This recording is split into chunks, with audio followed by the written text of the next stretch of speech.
shoe and spoke in a sing-song voice. Come out, whoever you are." There was a moment's silence. Then a high-pitched male voice snapped, "Go away, bitch!" Great, a shoe with attitude. "Why? You got something better to do?" "Better things to do than waste my time with a mortal." I smiled. Better things to do in a shoe? Come on. I mean, I've heard of slumming it, but don't you think you're kind of pushing the envelope here? This shoe isn't even new. You could have done so much better. The voice kept its annoyed tone, not threatening but simply irritated at the interruption. "I'm slumming it? Do you think I don't know who you are, Eugenie Markham? Dark swan called Odile? A blood traitor? A mongrel? An assassin? A murderer?" He practically spit out the last word.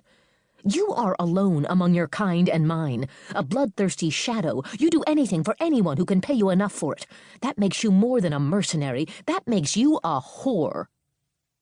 I affected a bored stance. I'd been called most of those names before. Well, except for my own name. That was new, and a little disconcerting. Not that I'd let him know that. "Are you done whining? Because I don't have time to listen while you stall."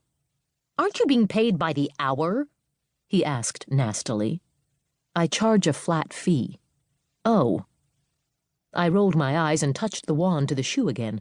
This time, I thrust the full force of my will into it, drawing upon my own body's physical stamina, as well as some of the power of the world around me. "No more games. If you leave on your own, I won't have to hurt you. Come out." He couldn't stand against that command and the power within it. The shoe trembled, and smoke poured out of it. Oh, Jesus.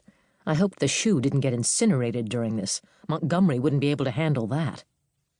The smoke bellowed out, coalescing into a large, dark form about 2 feet taller than me. With all his wisecracks, I'd sort of expected a saucy version of one of Santa's elves.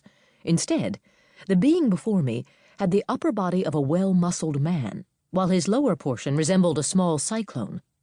The smoke solidified into leathery gray-black skin, and I had only a moment to act as I assessed this new development. I swapped the wand for the gun, ejecting the clip as I pulled it out.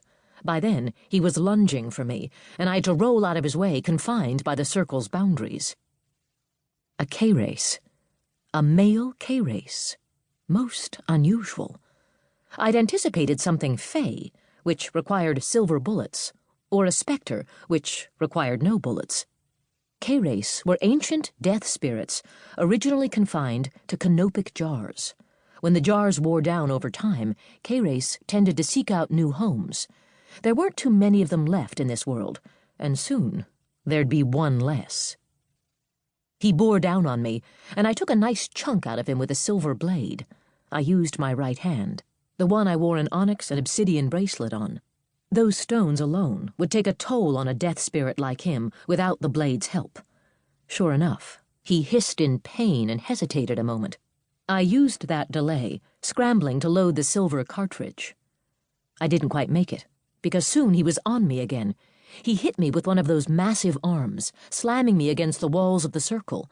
They might be transparent, but they felt as solid as bricks. One of the downsides of trapping a spirit in a circle was that I got trapped too. My head and left shoulder took the brunt of that impact, and pain shot through me in small starbursts.